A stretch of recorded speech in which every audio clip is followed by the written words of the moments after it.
Bienvenue dans Épopée d'entreprise, le podcast qui vous embarque dans des sagas d'entreprises qui ont marqué le monde. Aujourd'hui, direction Clermont-Ferrand, en Auvergne, pour raconter l'histoire de Michelin. Né en 1832 dans une petite manufacture, cette entreprise familiale est devenue un géant mondial de pneus et une icône culturelle avec son guide Michelin et son bonhomme Bibendum. C'est une épopée d'innovation, de tragédie, de guerre, de course automobile et de résilience. Attachez vos ceintures, on prend la route.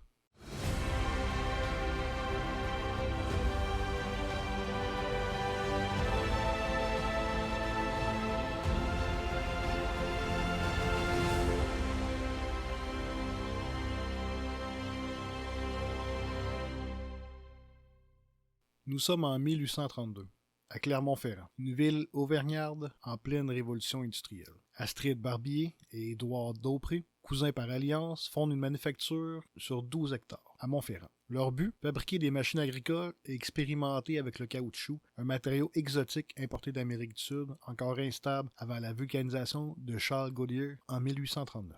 Elizabeth Pogge Barker, épouse d'Édouard Daupré et nièce de Charles McIntosh, l'inventeur des imperméables en caoutchouc, apporte un savoir-faire précieux. La manufacture produit des joints, des courroies, des patins de frein pour charrettes et même des balles rebondissantes pour enfants. Un luxe à l'époque. Aristide, ingénieur, pilote l'innovation. Édouard Daupré gère les finances. Avec une cinquantaine d'employés, cette petite entreprise pose les bases d'un futur géant, même si l'automobile est encore loin.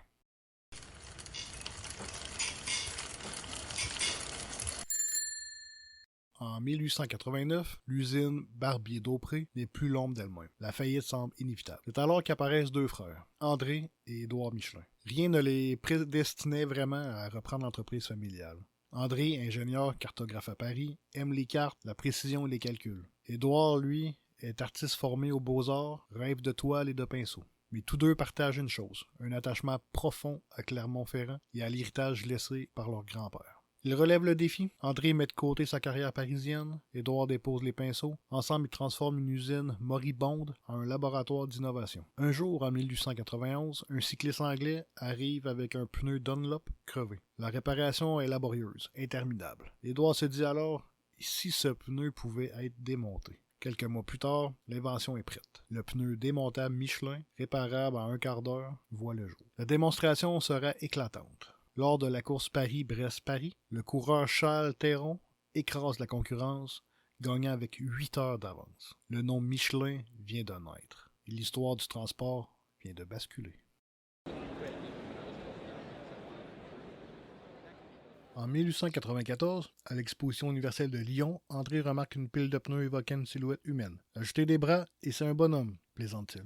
En 1898, il engage l'illustrateur Au Galop, qui crée Bibendum, inspiré d'une affiche de brasserie avec le slogan latin Nuc est Bibendum, c'est maintenant qu'il faut boire. Le bonhomme Michelin est jovial et fait de pneus proclame le pneu Michelin boit l'obstacle. Ce logo, élu meilleur du siècle par le Financial Times en 2000, devient une icône mondiale.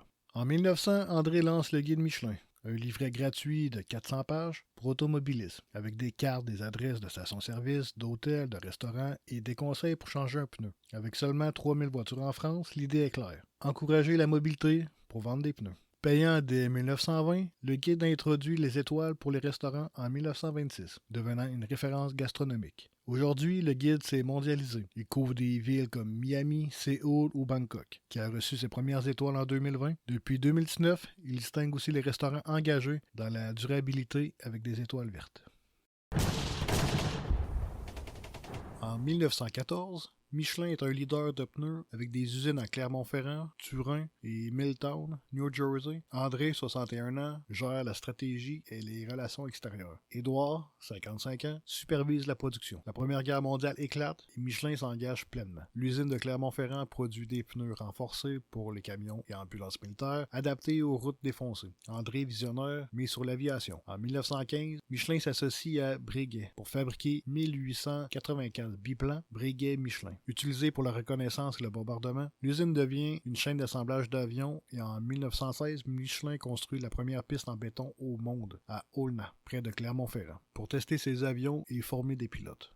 Michelin fournit aussi des joints, des courroies et des masques à gaz en caoutchouc. Une partie de l'usine devient un hôpital militaire. André négocie avec l'armée, Édouard gère la production sous pression. Leur patriotisme est clair. Bien que leurs sentiments personnels restent discrets dans les archives, les contrats militaires stabilisent les finances malgré l'arrêt de la production civile. Les usines étrangères fonctionnent au ralenti. En 1918, l'armistice Michelin rebondit. Porté par l'essor automobile, environ 100 000 voitures en France en 1920.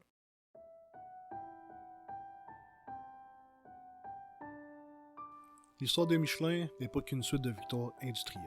Elle est aussi marquée par des drames familiaux. En 1931, André Michelin s'éteint à 78 ans. Visionnaire, il laisse derrière lui Bibendum et le guide Michelin, devenus symboles mondiaux. En 1932, le destin frappe. Étienne Michelin, fils d'Édouard et directeur de l'entreprise, se tue dans un accident d'avion à seulement 36 ans. Son frère, Pierre, prend le relève, mais en 1937, il se tue à son tour, dans un accident de voiture à 39 ans. 2 héritiers perdus en 5 ans. L'entreprise est ébranlée. Quand Édouard Michelin meurt en 1940, c'est la fin d'une génération. Pour la première fois, aucun Michelin ne se trouve à la tête de l'entreprise. Le flambeau passe alors à 2 hommes de confiance. Robert Puisseux, gendre d'Édouard Michelin, se concentre sur Michelin et son activité pneumatique. Pierre-Jules Boulanger, ingénieur, déjà en vue chez Citroën, qui devient co-gérant de Michelin, mais surtout directeur général de Citroën. À eux deux, ils assument la direction guidant Michelin à travers une période de guerre et d'incertitude.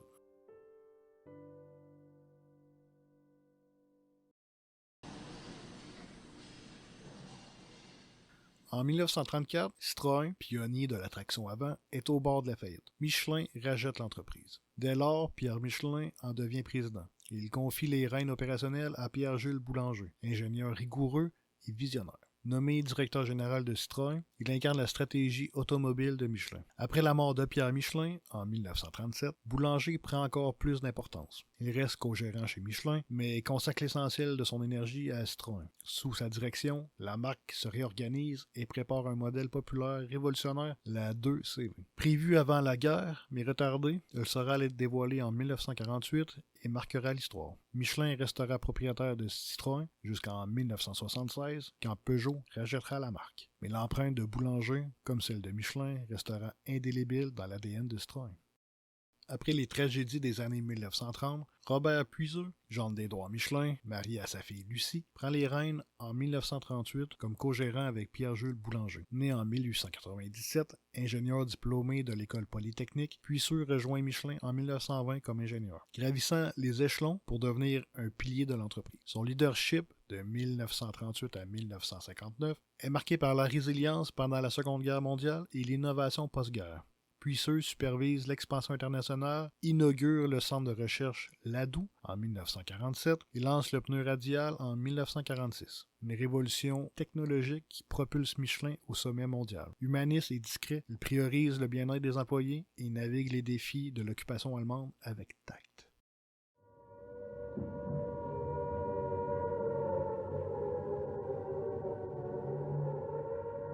En 1939, la Seconde Guerre mondiale éclate. Michelin, dirigé par Robert et Pierre-Jules, fait face à l'occupation allemande dès 1940. L'usine de Clermont-Ferrand produit des pneus pour véhicules militaires, mais le caoutchouc importé est rare. Michelin utilise des matériaux alternatifs et réduit la production civile. Sous l'occupation, les Allemands réquisitionnent une partie de l'usine. Michelin ralentit discrètement les livraisons, soutenant la résistance. Marcel Michelin, neveu d'Édouard, est arrêté en 1943 pour activité résistante et meurt en déportation en 1943 à 37 ans. L'usine de Milltown, aux États-Unis, fournit les Alliés avec des pneus pour Jeep et camions. Cette double stratégie, sabotage subtil en France, production alliée à l'étranger, montre la résilience de Michelin.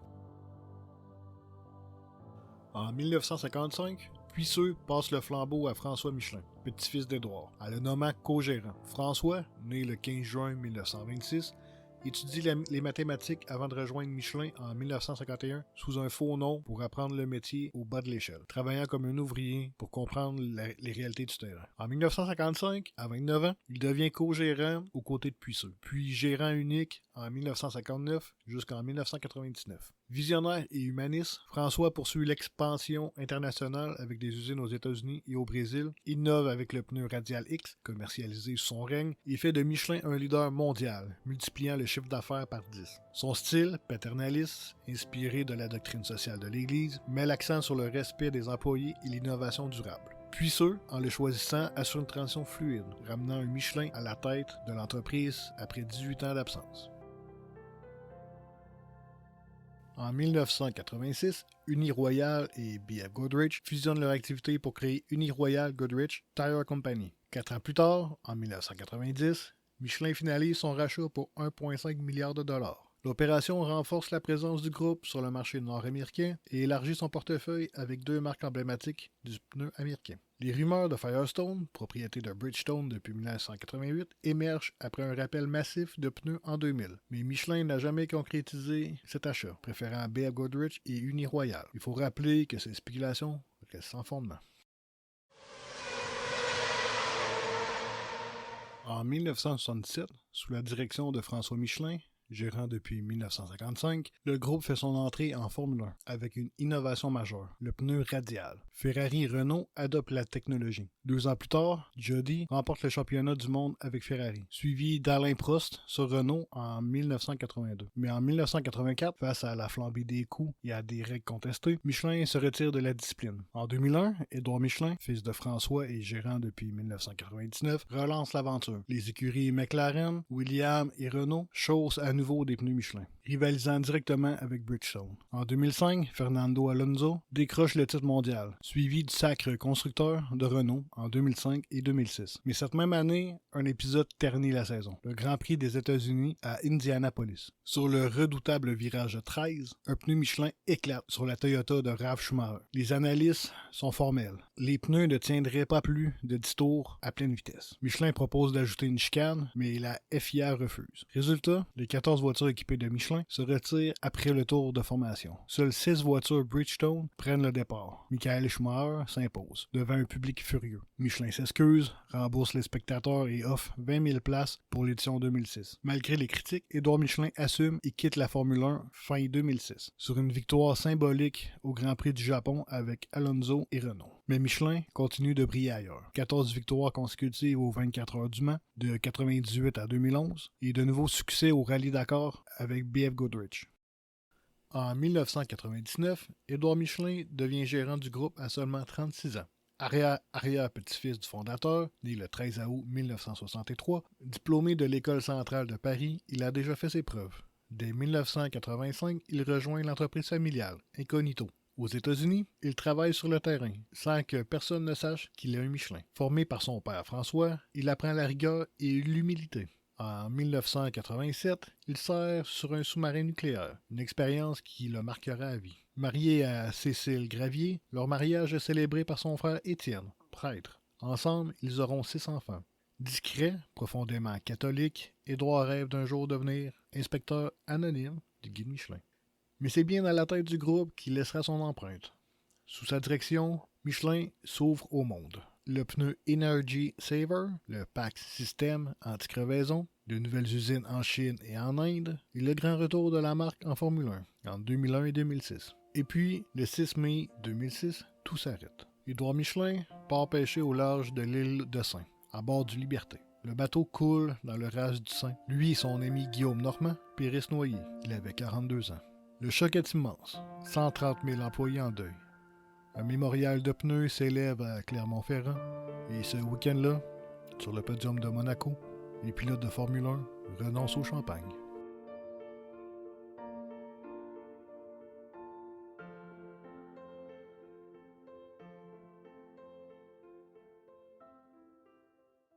En juin 2006, après la disparition d'Édouard Michelin, c'est Michel Rollier qui reprend la barre. Il a 62 ans, cousin par alliance de la famille, diplômé en droit. Il est aussi le fils de François Rollier, co-gérant de 1966 à 1991. Entré chez Michelin en 1996 comme directeur juridique, il rejoint la direction aux côtés d'Édouard en 2005. À la tête du groupe, il assure la transition avec calme et solidité. Pendant la crise mondiale de 2008, il stabilise l'entreprise, poursuit l'innovation et ouvre de nouvelles usines à Chennai en Inde et à Shanghai en Chine. En 2012, Jean-Dominique Senard lui succède. Sous sa direction, Michelin avance la Cross Climate, un pneu été-hiver révolutionnaire. Puis en 2019, Florent Ménegaud prend le relais. Sa stratégie, Michelin InMotion, prépare la transition écologique et technologique du groupe. 40% de matériaux durables d'ici 2030 et un pari audacieux.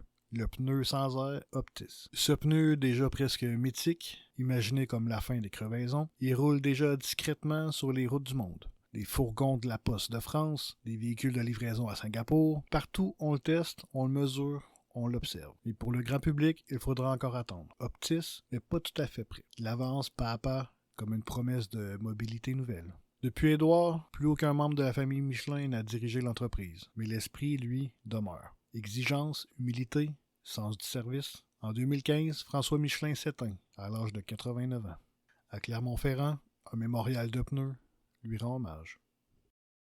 En 2025, Michelin, c'est toujours un géant mondial, environ 15% du marché des pneus. Sous la pression de Florent Menegaux, le groupe poursuit son équilibre entre innovation et tradition. Le pneu Optis, développé avec General Motors, continue ses tests, pendant que les victoires s'enchaînent aux 24 heures du Mans et en MotoGP, preuve que la passion de la performance reste intacte. Mais Michelin, ce n'est pas qu'une histoire de pneus. Son célèbre guide Michelin est désormais numérique, présent jusqu'à Miami et Séoul. Il récompense les chefs engagés pour la planète. 17 étoiles vertes, rien qu'en Californie. Avec sa stratégie Michelin in Motion, le groupe vise la neutralité carbone d'ici 2050. Un cap ambitieux dans un monde où les défis ne manquent pas. Fermeture d'usines à Cholet et Vannes en 2024, pression de la concurrence chinoise et explosion des coûts énergétiques. Et pourtant, plus d'un siècle après ses débuts, Michelin reste une légende. Une entreprise née d'une famille qui a su transformer le caoutchouc en symbole et l'industrie en aventure humaine.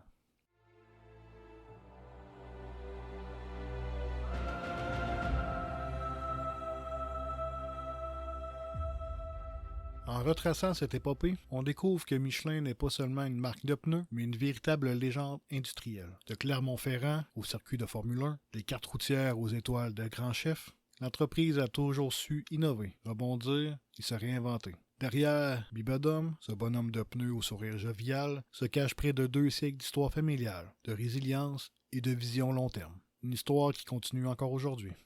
Merci d'avoir suivi cette épopée. Partagez, abonnez-vous et rendez-vous pour la prochaine aventure. Bonne route.